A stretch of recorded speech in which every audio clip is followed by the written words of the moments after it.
Welcome to the DIY3DTech.com channel. Welcome to this edition of DIY3DTech.com. So this is going to be the second section of the unboxing, where we're going to do some basic measurements. And sorry for my metric friends, this is going to be pretty much in English or imperial. So one of the things that I was fascinated with was how big this is, and this appears to be roughly 9.5 inches from outside to outside. So I'm going to say it's pretty close. It's a little short of 9.5 on the inside. So if you're looking for, a mechanism to slide in here, a little short of 9.5 should do it. This area itself is, let's see, it's about 4 3/4 tall. The actual duck area is about 7 by, can you see down there? Probably about 1 3/4. This is, and I'll do the math on it. This is one of my most interesting pieces because that big 4-inch duck and everything. I just think, just is overkill. So I'm going to try a couple different things. I'll go on the video and kind of show this in the future. But my plan is to print a 3D manifold to go over this. So one of the things I want to do, and sorry I'm going to have to walk away from the camera for a second to get it, is this is the crazy ass fan setup, the way this is supposed to work. And this really doesn't, this hits the screws, this hits that, piece down here. It doesn't even go on right. I'm sure I can force it, but since I never intend on forcing it. But if I did, it would go on something about like this. And it doesn't provide a very good air gap, and actually the way it looks is a good portion of this actually sits way up here. So it really does not, not a really good design. So what my concept here is I'm going to design 3D print a manifold to go on here with an 1.5 inch inner diameter out that feeds into this. I'm going to CNC out a blank to go on here, put some silicone around here, put 1.5 inch fitting here, and then dump it out here to the outside, and then mount this down on a table. I'm going to build a special table for this and mount this on there. And see, the cord on this thing is way short, and I may even actually, depending on how much noise this thing makes, may decide just to scrap it all together and build a whole different blower system, because it is a squirrel cage blower, and it does have this platen, or whatever you want to call it, to kind of create a little bit of look of the seal in there. So anyways, not really impressed with that, but we'll figure that piece out. So anyways, as I mentioned, so far it looks like just one screw missing. I do hear a screw rolling around in there. The other thing, though, I think worth important note are these holes, and there's also holes on the other side. One of the things I want to do is add air assist to this. So one of the things I was concerned, I didn't want to go around drilling or punching holes and making it look, all hokey. So there does appear to be enough open holes in this to add additional wiring, hoses for air assist, etc. in here. There does seem to be this is like powder coated, and you can see where this has got a little bit of a stress fracture here and stuff like that, where because this door was sort of jammed shut and screwed on top of it, and so it's kind of interesting. The insides, the outside here and the outside here have washers. These two don't have washers on them. I don't know what the logic would be to do two and not the others. They were given so many washers, and they ran out. They decided enough's enough. But that's fine. The board is rather small. The board is located down here, and it's about the size of an Arduino actually that's running this whole thing. I'll come around here to the other side and I'll show you actually what I'm going to do is I'm going to cut and then move the camera and the tripod and everything so this is easier for you to see. So hang on a second. Okay, so here we are. I'm going to have a flashlight to light this up because I can't get the top lighting over. So we've removed this cover. Note it's got 2 pins in the bottom that it sits in here. Then it's got a clasp that you simply pull down with your finger to operate, and it just tilts out. There's mountings for fans in here. There are no fans in there. There is a fan on the power supply, and doesn't look too dusty. And so yeah, this is the power supply unit. So this is the line power supply. This, and one of the things I'll note that you should be careful of. This appears to be the high voltage power supply for the laser, and the pins, you notice I'm not getting my fingers near them, down here are exposed. So I would not go just sticking my hand in here, especially after this thing is powered up, because I'm sure this is some sort of multi-vibrator or some other sort of high voltage circuit that can still retain a charge after it's been powered down, so be very careful. The board is tucked way back here. I don't know if I can quite get a view of that for you versus just the camera's got a wide angle lens, but again it's so sticking it in there, I'm afraid it just won't focus. So like I say, it's about the size of an Arduino, so really not a lot of stuff in here at all, and this appears to be all the electronics. So the motor wires seem to run back around up front. The laser wires, you can see this is the high tension for the laser running back to the tube. And I'm trying to see it. Yeah. Now I'm not sure. I think the laser part of the laser power supply might be in here. I'm not sure what this actually does because there are some low voltage wires running out of here. Now this is some kind of wire case. Sorry, as I get looking at it, this gray piece. Sorry again about moving you. So this is as I get closer, this isn't what I thought it was. This isn't the laser power. The laser power supply is still back up over here. You can see this cable. I still would not get my hand near this cable. This is definitely also not the optimal way to do this. Also, I want to talk a little bit about the grounding. So, if you're not familiar, because now this is what I kind of find interesting. Now let me back up a little bit before I get to the grounding. So here we have the plug. There seems to be a fuse module in this plug unit. It looks like a standard computer type plug unit, which has a ground. There's, obviously hot, for hot, neutral, and ground. So I'm kind of interested why they're looking for another ground. I think probably for safety, because a lot of times in your home, your ground isn't real. Kind of a difficult thing to explain, but a lot of people cheat on grounds and things like that.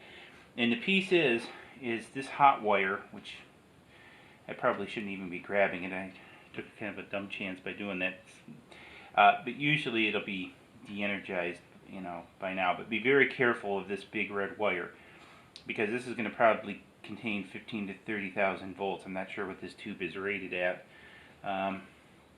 But this is high. Now it's low current, and trust me, in the years ago when I used to work on TVs, I have been knocked on my ass by these wires. And actually, one time I did a dumb thing in sliding a high voltage probe underneath there and slipped and actually touched it, and the probe went through the side of my throat. So now thankfully it missed anything important, but this is nothing to play with, and this is part of the reason for this ground. Now thankfully what worked out for me is I'm doing my workshop. The main electrical panel is in the workshop area, so I've got a true earthen ground. You really want to make sure that this is to a true earthen ground, because if your plug isn't, at least your chassis is going to be. So if this comes in contact, which it basically is laying right on there, so if this rubs and shorts out on here, and this gets energized with, say, 15 to 30,000 volts, it's going to go out here. Now, I personally think this is a little bit light wire for this. This is going to be high voltage, low ampage. So, but still, it's energetic enough to stop your heart and do a lot of bad things. If I already mentioned, I've already lived through that. So I highly mention it. So what I will do is to get a true ground wire, run this to my earth and ground that grounds my electrical box to my house, and runs outside, and actually to ground stake, and set that up. So if this does come into contact or shorts out, then you know, it's safe, because again, this is not a chance you want to take. And this is sort of, I think, one of the downsides that of looking at one of these machines is you need to have a true ground. You really want to do that. You also need a ventilation means, so don't try to play with this without a ventilation means, especially if you're cutting plastics, because you know, for example, if you cut, I believe it's ABS, it releases cyanide gas. These are dangerous, very serious pieces of equipment. So again, so I'll stop harping on that. I think you get the idea. So one of the things that I want to do is kind of measure this up. I promised some measurements. So this is a little over 13.5 by about 5 1/4. And the fans that could go in here are going to be about 3.5 center to center. I'm not sure the size of standardized fans and everything, but you know, it looks like a larger computer fan would bolt in here nicely. And this is probably one of the things that I will add is a small fan to at least one of these ducts. I don't think you could put it on both, because I think if you put it on this side, it will hit against the power supply unless it's really thin. And maybe that's what I'll get, is 2 really thin fans and put them in there. But I think that would not be a bad idea. So let's come back around to the front. Let's get a little bit more to the business end of this. So I'm going to leave the camera on as I raise up the tripod again. I got to lower the legs to get it, so do that. I want to get it up so you can see the inside of the machine. Oops, sorry about that.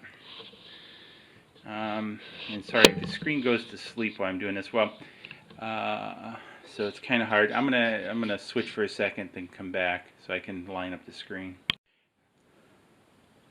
Okay, so we got the screen lined up. Let's do some measuring. So roughly this vent is about 7 inches wide and impedes about almost 5 inches inward. And so of the bed, that takes up about 4 inches.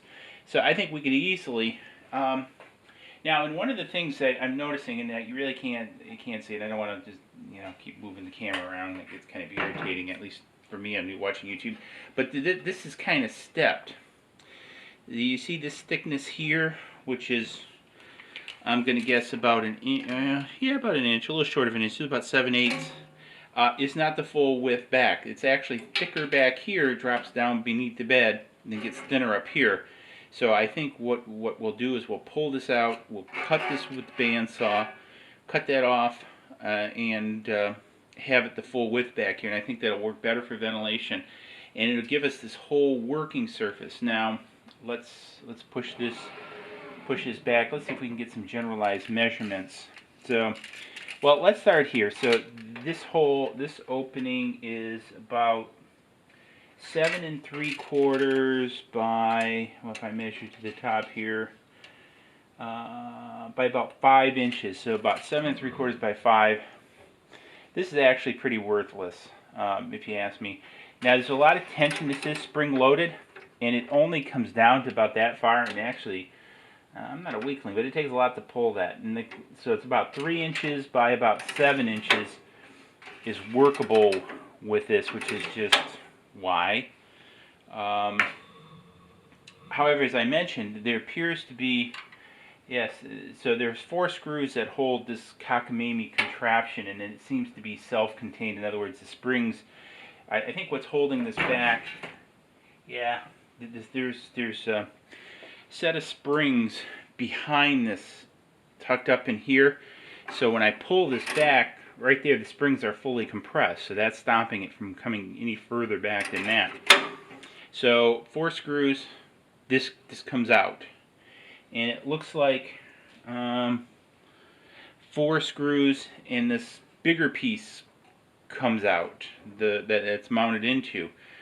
So when we take this piece apart, then I think again we'll see about taking this whole piece out, and I think that's what I'm going to do is again remove this whole piece, because again if you look at the movement, the laser hits the far end. So let's see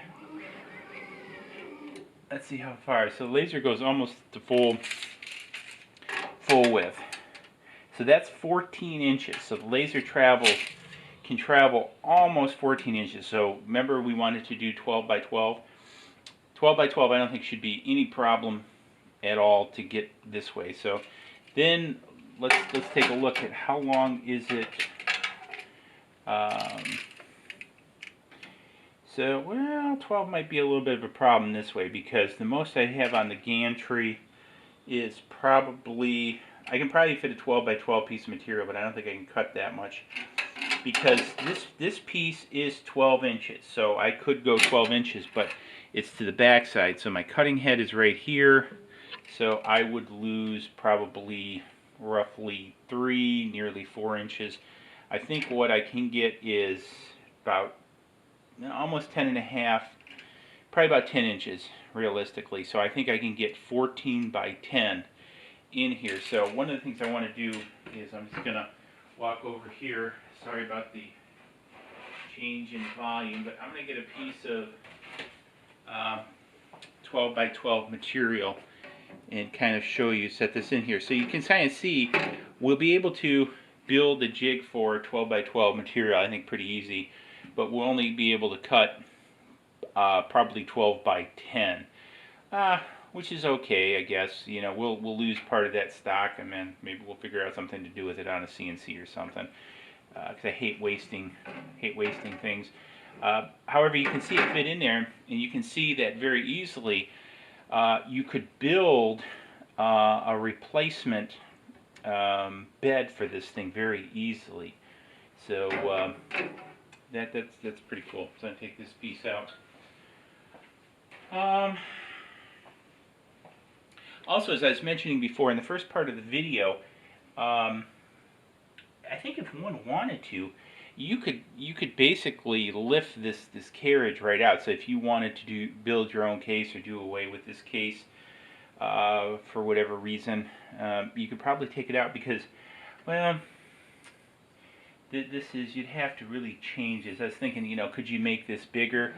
And basically this is handling linear motion. Now there appears to be some sort of protective tape on the top of this too, so I'm going to leave that on there for right now, but just I just noticed that, so that probably intends to come out, because this is like a Chinese version of Maker Rail, and looks like some small like NEMA 17s, not very much in motor-wise in there at all. And again, you have another one of your culminating mirrors here. The mirrors actually look pretty good in this. So all in all, I'm pretty impressed. So, you know, my initial thoughts again are this. You know, I was concerned with how easy it would be to modify, because if this was spot welded in, then you got to break the spot welds, or if it's riveted, you know, again, you can drill it out. You can do just about one of anything. It's just a matter of how much work. And the one thing I'm really excited about is the fact that everything seems to be screwed together. So everything can come apart pretty easy. It looks like this, excuse me, this pulls out pretty easy. This will come out easy. This bed will come out easy. And so I think that will be pretty nice to do. So I'm going to start looking for a honeycomb bed on eBay to put in here, because I'm going to take this whole piece out. This is just too hokey. And again, and I may even actually, what I'm thinking about doing is CNCing a, you know, maybe a bed. My CNC machine can go up to, I think, 14 by 17. So yeah, I could easily machine a replacement bed to go in here with a jig for 12-inch material. So basically what I'm thinking about doing is cutting out a piece the size of this, and I can actually have the CNC pop in the holes where I need to, and then cut out a lip for the material about 8 to a quarter inch on each side for the material to sit into and be supported. And obviously the pieces will drop through. Now, one of the things I noticed, which I'm again excited about, there's a big hole in the bottom. There's a big hole in this side. As I mentioned, there's holes also coming in the back, so it will be very easy to get air in here for an air assist on this unit. So yeah, I think one of the things too that I want to do as I'm going through this, I'm rambling a little bit here aloud, so you can maybe think through some of these pieces, is I want to do some experiments, get measurements with the exact focal plane is of this laser. I'm sure if I look up I can also figure it out. But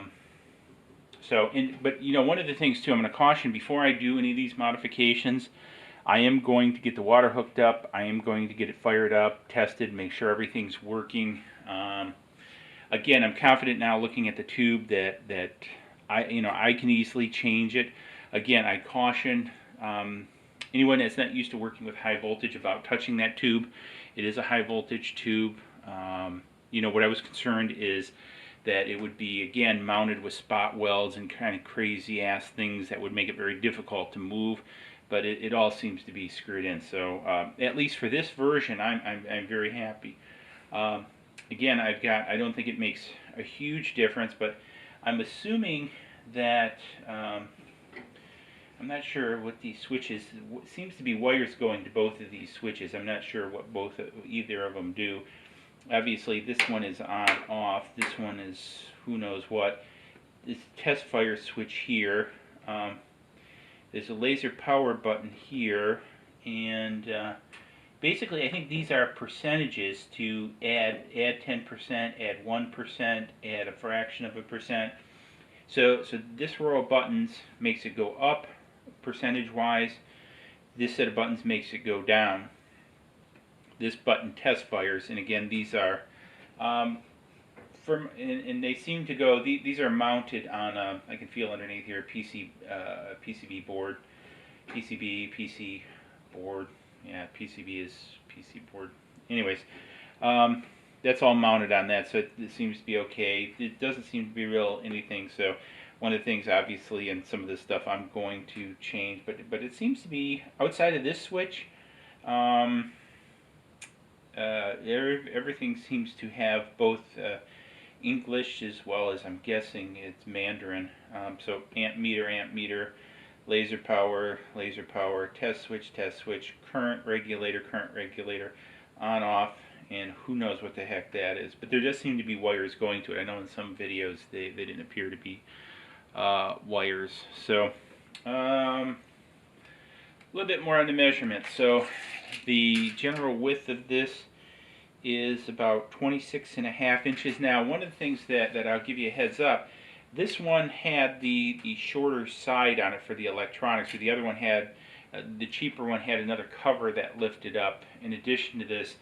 So this one I think is a little bit more compact unit, which is nice.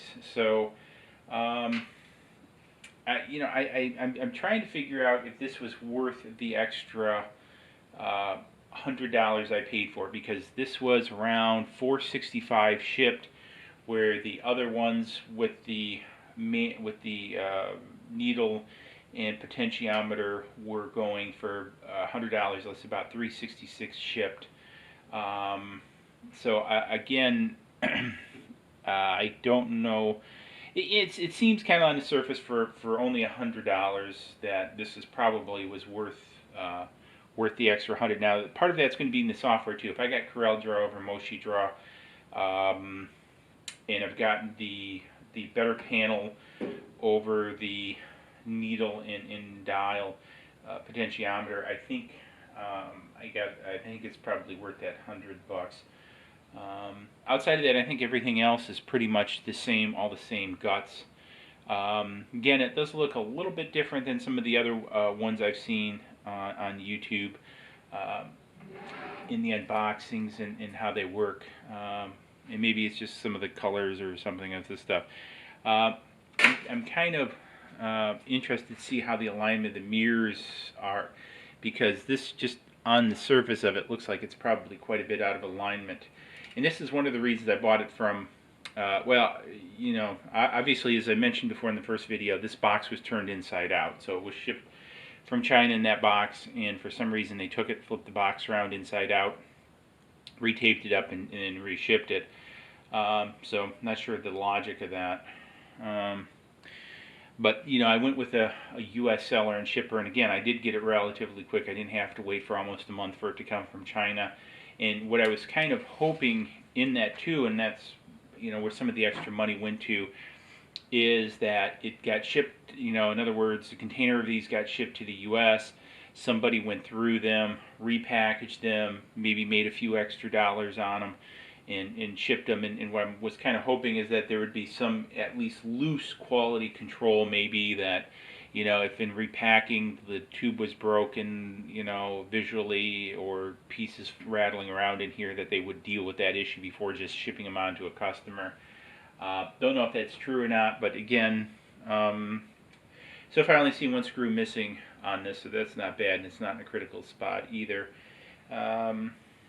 And again, I do like the design. It does seem to be a little bit more compact, so I can't say I'm totally unhappy with having paid an extra $100. They are now, the 366 ones are now back on eBay, I noticed, as in the past day or two. But again, too, I've got the LED light versus the physical light bulb, incandescent light bulb, which is not a huge piece because you can always change that out yourself. But I guess whatever you do to you know, not have to do this.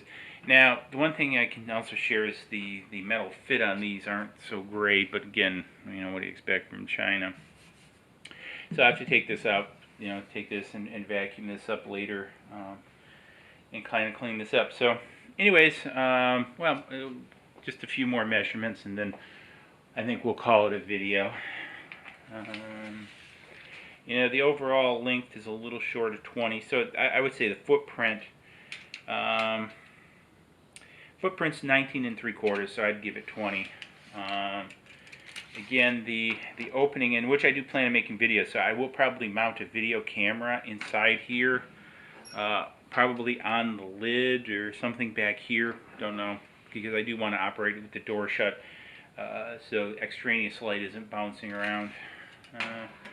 So let's see, the opening is about 13.5 by about 5.5, might as well say. The tube back here, I'm not going to move the camera back. Whoops. The tube is about 22 inches long end to end. The main body of the tube is about 19. Let's see, it's about 2.5 inches wide. And again, everything back here seems to be screwed in, so if you had to replace it, now I'm trying to see, they have, the ends look like they're, I don't want to take them off, but they have, looks like they're soldered on, so I'm not sure if they give you another set of wires to connect, and probably they give you another set of pre-connected wires to run back. So changing this tube shouldn't be too hard. I think the riskiest piece would be putting these couplers on for the water, in changing the tube. You know, what I would suggest, and what I've done in similar situations, is use just a real light bit of like Vaseline or something to slip them on. But you do have to use a very, very flexible, and I think this is probably latex if you have a latex allergy, so I would say be careful with this. The other thing I think you'll have to be careful with these being latex, and that is I could see them crimping and stopping water flow. One of the things, I've already got a temperature sensor picked out for that, just to make sure, so if this starts rising in temperature, that I can have a shutdown. So that won't be too hard to integrate. But again, still quite a few holes in this. 2 holes in the back, hole in this side, hole in the bottom, so be able to definitely run air in. other electronics. We'll do a laser pointer, locator, what have you in there. I'm also surprised that people haven't worked out something back here. I may give it an attempt if I get bored. Because I think, and again, I know you might be having a hard time seeing this, but I would think that you could kind of come up with something that would angle back this way. But again, the mirrors look pretty clean. The mirrors look in good shape, so I'm happy about that. I was rather concerned that there might be flaws. So anyways, hopefully you enjoyed this video. Look for more to be coming soon, so please hit like below. Again, it's free, it helps us out a lot. Promoting these videos, getting the message out of home fabrication and you know, the homemaker spirit. And then subscribe to this channel, because again, we're going to be doing a whole series. If you're interested in laser cutters, either the big ones or the small ones, we're going to be doing a whole series. I've sort of developed a little bit of a short-term fascination with them, at least, so we're going to be doing that. We're going to be doing some more stuff with the 2-up. What else do we got? We're going to be doing some project stuff, some, you know, what do we make with this stuff? Again, one of my things, I want to do some stuff on Etsy and maybe eBay, so again, that's why I bought this, to start manufacturing those kit parts, because especially, you know, the kit parts for the smaller laser, I just really love that 2-watt laser that I built. You can, you know, see that on my channel.